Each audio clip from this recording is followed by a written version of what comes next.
Expedientes TVC. ¿Qué tal? ¿Cómo están? Qué gusto que nos acompañen de nuevo aquí en Expedientes TVC. Iniciamos este 2019 con un cambio en las estructuras de Procuración de Justicia. Hablamos de que se acabó la Procuraduría General de la República y nació la Fiscalía General de la República. Vamos a hablar de eso hoy con este primer reporte de la PGR a la FGR. Y lo vamos a hacer de la mano de quienes de alguna manera son los autores de este primer reporte de México Evalúa. María Novoa, coordinadora del área jurídica de justicia, y Carlos de la Rosa, así es, investigador de México Evalúa. Bienvenidos, muchísimas gracias. Gracias. Y en una primera pregunta, yo seguramente como muchos de nuestro auditorio nos dicen, a ver, cambiamos de PGR a FGR, y eso fue todo. Yo hasta hoy no he visto un cambio real. Sí, no, bueno, apenas tiene 3 meses de este proceso, que vino de un proceso muy acelerado del lado legislativo. Polémico, complicado. Polémico, complicado, muy polémico, muy cuestionado. Muy cuestionado. Muy cuestionado, pero que a la final pues estamos ya en este proceso. Y aquí es, aunque tengamos identificado muchos riesgos que pueden estar en el camino, creo que lo importante es cómo convertir estos riesgos en oportunidades y que efectivamente logremos en el tiempo los cambios estructurales que requerimos. Sobre todo porque todo cambio presupone, todo proceso de cambio, de transición, presupone un cambio real y un resultado al que queremos llegar. Y ese todavía no lo siento que esté del todo puntual. No, ahí sí la ley le dio la oportunidad al primer fiscal de 1 año de tiempo para hacer estas definiciones. Si estamos en ese primer año, el 2019 es un año definitorio, porque el fiscal general tiene que generar 2 instrumentos muy importantes para ordenar este proceso en el tiempo. Uno, que es el plan estratégico de transición, donde tiene 1 año efectivamente, hasta enero del 2020 para presentarlo al Senado para que sea aprobado, que tiene que tener participación ciudadana en su proceso de elaboración y que de alguna manera esto va a permitir establecer la ruta en el tiempo donde establezcamos metas y resultados, pero no solamente eso, sino también los costos asociados que va a tener este proceso de transformación, que no es de corto plazo, es de mediano o largo plazo. ¿Qué esperamos de la Fiscalía General, de la nueva Fiscalía General de la República? Bueno, esperamos una Procuración de Justicia distinta a la que históricamente hemos tenido. Ya no será la pronta y expedita de cada 6 años. Esperamos una distinta, esperamos una que cumpla con las expectativas que tiene la ciudadanía, con las demandas y con el respeto de los derechos humanos. Y eso, pero para que eso suceda, necesita pasar este primer año, necesita desarrollar, como mencionaba María, un plan estratégico de transición y se necesitan cumplir una serie de requisitos que están contemplados en el transitorio de la reforma constitucional para, digamos, abonar o contribuir a que efectivamente veamos un cambio. Mira, y uno de estos temas es el plan de persecución penal. Tiene a partir de enero 90 días la Fiscalía General para desarrollar un plan de persecución penal provisional y a partir de enero del siguiente año, de 2020, debe presentar un plan de persecución penal, digamos, el definitivo, que además deberá ser aprobado por el Senado. Y esta herramienta es trascendental porque en esta herramienta lo que va a hacer la Fiscalía es establecer sus prioridades en la persecución de delito. Básicamente nos va a presentar cómo desde la Fiscalía va a definir cuál es su trabajo, cuál es su tarea y nos va a decir, mira, mis prioridades son A y B y después si cumplo con A y B, entonces hago C y D. Y va a ser eso un instrumento que puede cambiar de forma crucial si se hace bien la forma en la que hemos entendido la Procuración de Justicia. Eso sí lo vamos a sentir ese cambio si es que se da.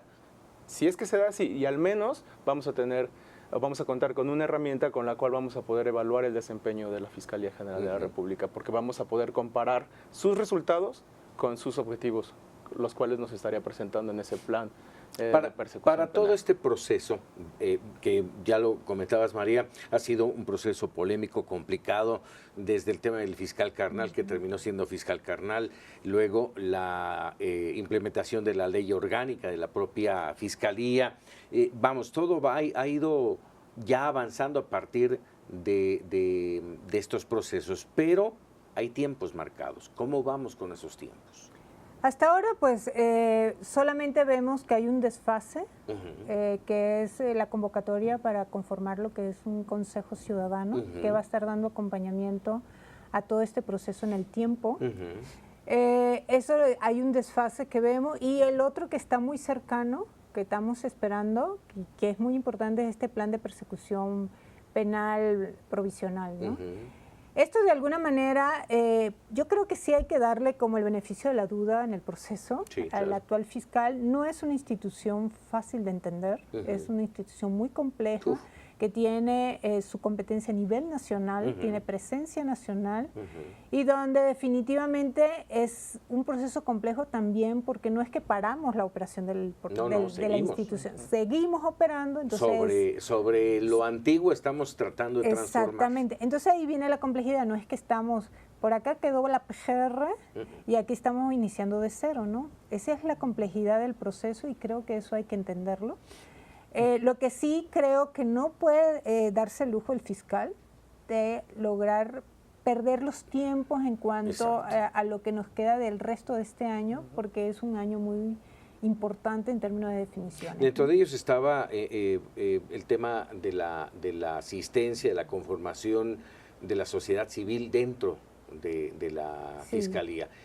Esa ya perdió el tiempo, ya cumplió su tiempo, ¿no? Sí, a partir de la designación del fiscal se contaba con un mes para generar o desarrollar ese consejo donde tendría que haber participación ciudadana, que tienen que estar involucrados en todo el proceso, y es una de las tareas pendientes. Ya con 2 meses de retraso prácticamente, ¿no? Ya terminando este mes de marzo se cumplirían. Y es importante además porque van a fiscalizar, valga el término, el trabajo de la Fiscalía. Totalmente. Y en este tipo de procesos de transición es fundamental que haya vigilancia, que haya seguimiento, evaluación al interior de la misma institución, pero también desde el exterior de la institución. Y eso es precisamente lo que estamos buscando con el reporte de PGR a FGR, establecer una serie de lineamientos mínimos que se deberían observar en la transición, y a partir de estos lineamientos, nuestro siguiente objetivo como México Evalúa es desarrollar una metodología que nos permita ir observando, ir evaluando la calidad de esta transición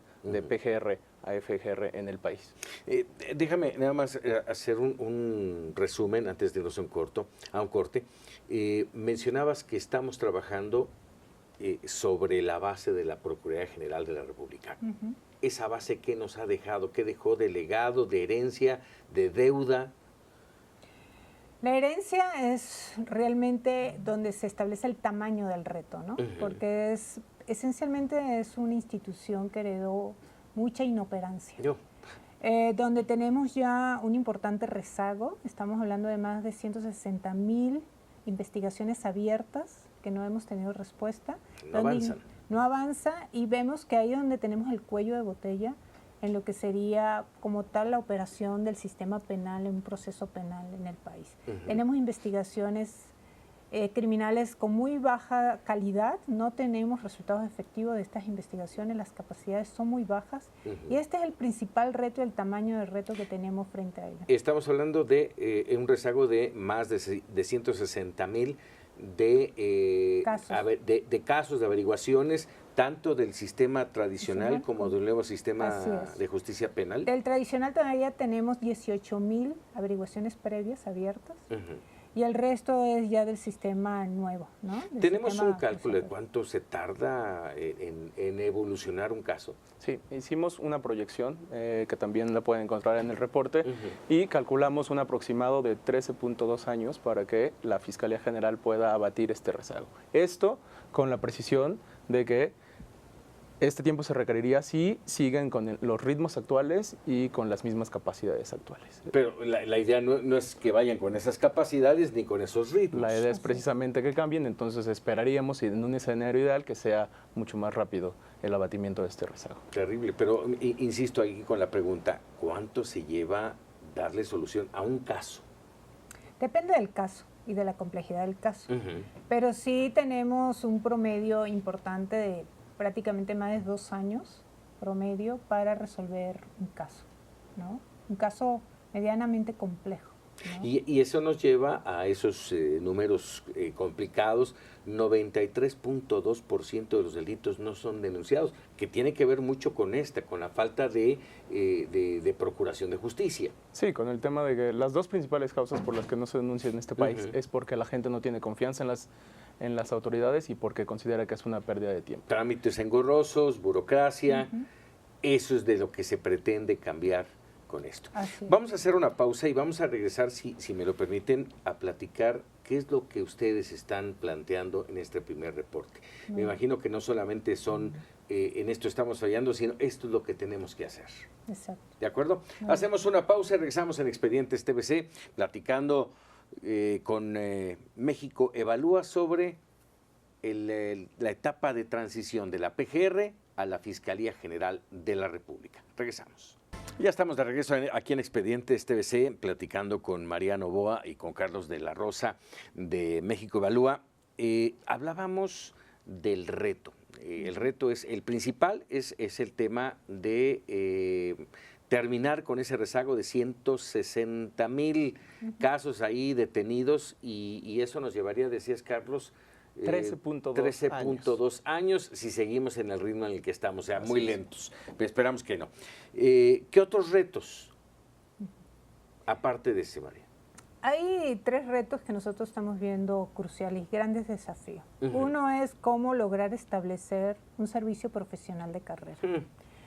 Que creo yo que creemos nosotros que ahí es donde está el punto más importante. De entrada, ya el decir establecer quiere decir que no existe. Nominalmente existe una definición de servicio de carrera. El problema que tenemos con los operadores que tiene la Fiscalía es lo siguiente. Tenemos un artículo a nivel constitucional que es el 123, que no le da estabilidad y permanencia a los 3 principales operadores, policías, ministerios públicos y peritos. Es decir, que aunque definas un servicio de carrera, teniendo este artículo 123, efectivamente no se desarrolla porque uno de los aspectos fundamentales de un servicio profesional de carrera es la estabilidad económica y la permanencia. Y que eso logres desarrollar el personal en términos de las competencias y los perfiles que requieres, ¿no?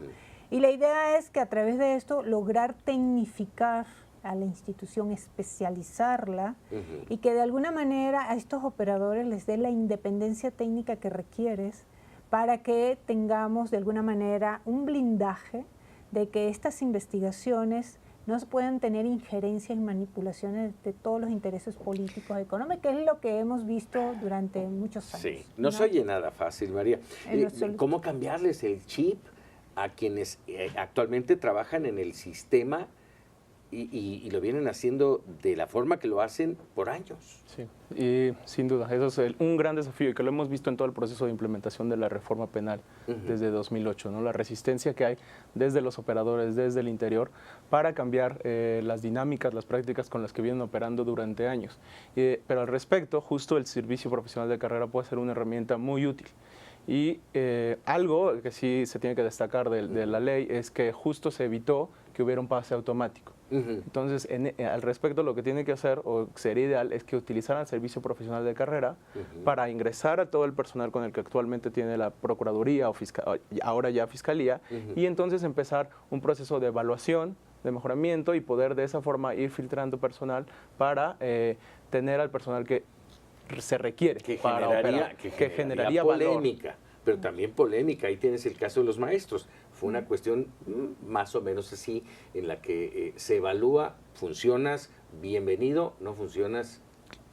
Claro, y por eso es importante que el servicio profesional de carrera que se establezca cuente con criterios claros, cuente con reglas, que sea transparente, para que no se trate de un proceso discrecional o que se pueda percibir como arbitrario. Y con un periodo de actualización, de capacitación de quienes están en este momento, ¿no? Totalmente. Uno de los puntos cruciales es generarle y darle condiciones a los operadores para que puedan ejecutar su trabajo de forma correcta. Es decir, no solamente usar el palo, sino también la zanahoria, ¿sabes? Darles esas condiciones para que ellos puedan cumplir con sus labores de la forma que se espera.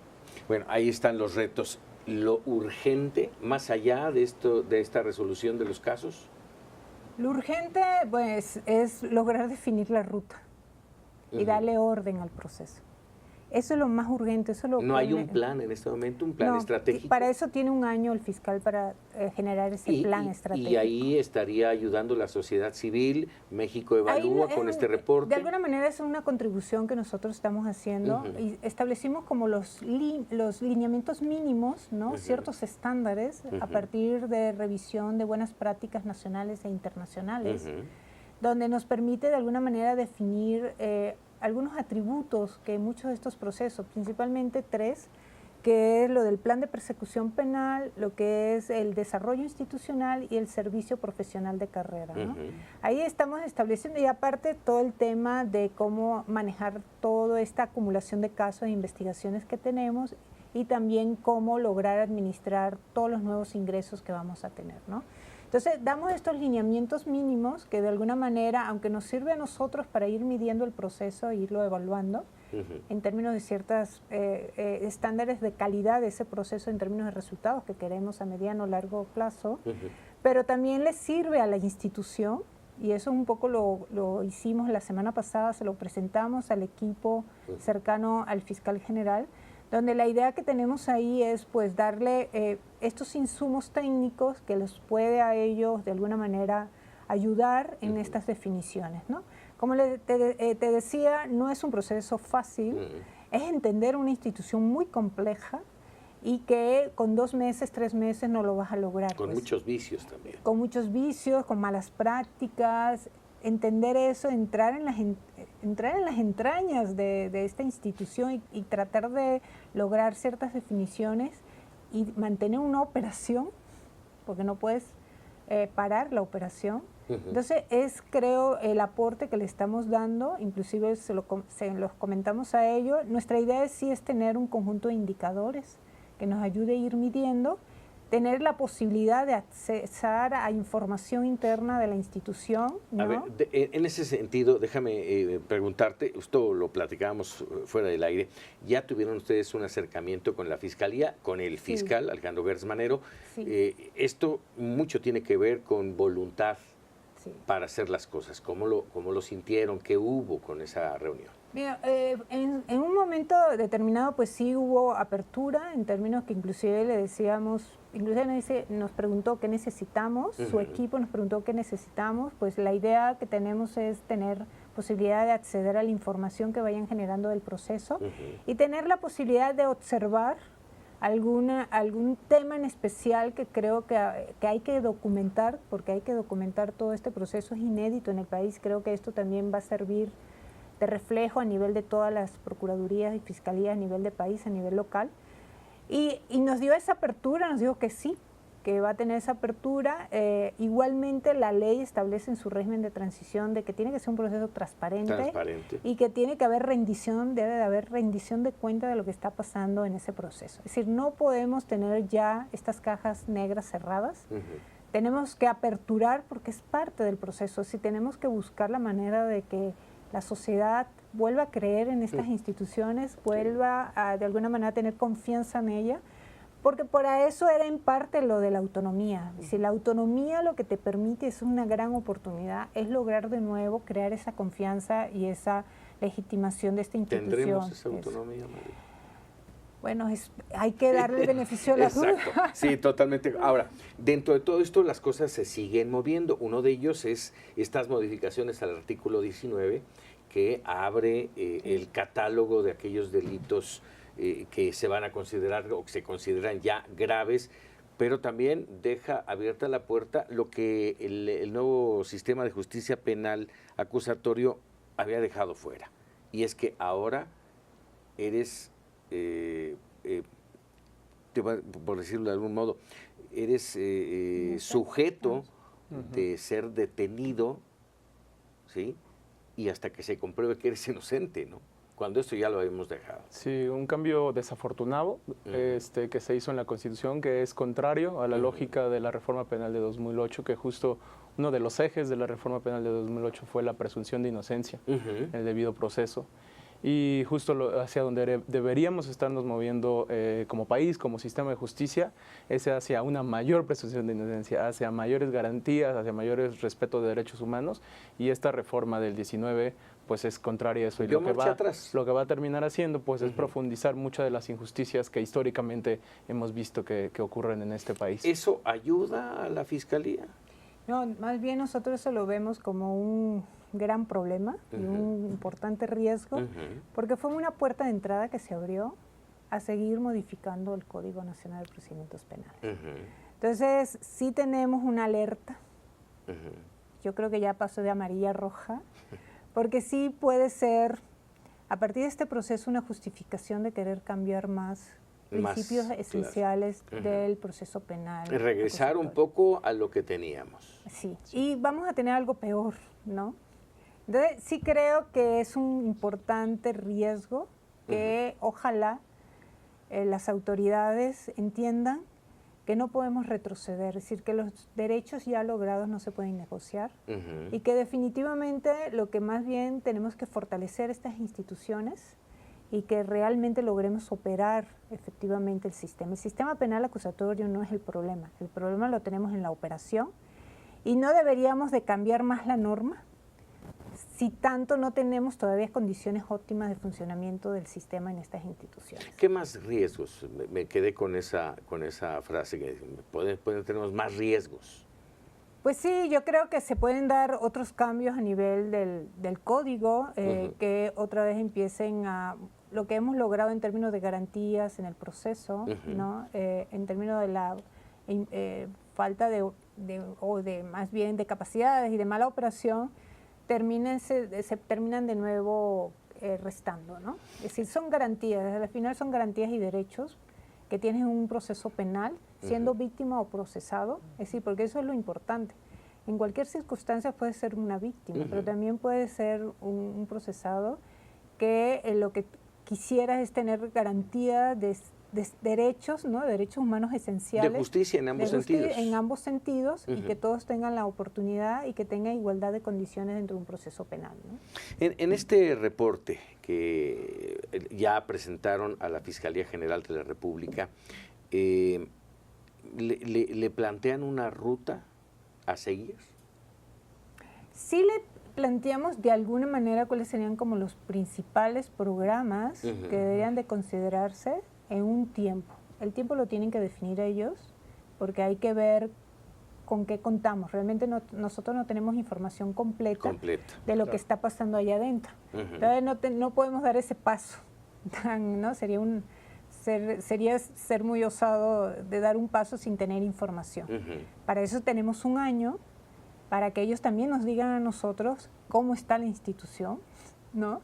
Es decir, en qué condiciones encontraron la institución y a partir de ahí, pues sí, establecer una ruta y ahí nosotros también podemos seguir aportando porque es parte del proceso del observatorio que queremos hacer en los próximos años. Sí, del interés principal. Sí. Yo solo añadiría que, o sea, lo que hacemos en el reporte es identificar riesgos y oportunidades y darle elementos a la autoridad, identificar áreas prioritarias a las cuales tienen que poner atención en el proceso de transición, pero ellos saben desde el interior cómo es que está operando gran maquinaria que es la PGR, ahora FGR, y eso es el objetivo del reporte. ¿Hay buenas expectativas? Siendo honestos. La verdad sí tengo mis dudas, dudas, pero porque no veo claridad en la visión, es decir, no veo como una visión transformadora. No la hemos captado, ¿no? En las declaraciones públicas que han podido dar ciertos funcionarios, el mismo fiscal general. Entonces, eso es, por eso yo digo, vamos a darle el beneficio de la duda, ¿no? Es un hombre conocedor, es una persona conocedora de estos procesos de seguridad y justicia. Hablamos de Alejandro Gertz Manero. Así es, y yo pienso que ojalá, así como quiere proteger a las personas frente a esta institución, ¿no? Que se vean protegidas en su proceso penal, pues que efectivamente eso se traduzca en cambios importantes, pero con una visión transformadora y de cambio importante y de evolución real de la función de procuración de justicia en el país. Porque lo que sucede en la Fiscalía General va a ser de alguna manera un espejo de lo que podamos esperar a nivel de una procuración de justicia a nivel nacional, ¿no? Así es. ¿Comentario? Bueno, únicamente insistir en eso, en la importancia que tiene este proceso y también el hecho de que se puede voltear a ver tanto la experiencia internacional como también la experiencia nacional. Algo que también hemos documentado en México Evalúa es que 2/3 de las procuradurías locales que han transitado es un esquema de fiscalía autónoma, ha sido cambios simplemente nominales, sin que haya una reorganización institucional, sin que haya una forma de operar la institución. Entonces creo que ahora la Procuraduría, la Fiscalía, tiene este gran reto, ¿no? de transformar la Procuración de Justicia en el ámbito federal y que eso tenga algún efecto tipo cascada en la Procuración de Justicia local. Sí, porque el resto, el común denominador en la sociedad, esto lo vemos como un cambio de nombre, nada más. Y esperamos que no sea eso. Esperamos. María Novoa. Muchas gracias. Carlos de Rosal, te agradezco, les Muchas agradezco gracias. muchísimo a México Evalúa que nos vinieran a presentar este reporte de PGR a FGR, lineamientos hacia la transición, y que nos den luz en un año que ustedes mismos han dicho que es fundamental. Ya llevamos 3 meses, quedan 9 y el trabajo en la Fiscalía se tiene que ver. Y eso esperamos todos los mexicanos, por supuesto. Muchísimas gracias. Gracias. No, gracias Muy buenas. por la invitación. Gracias y sobre todo gracias a usted por sintonizar de nuevo Expedientes TVC. Hasta la próxima.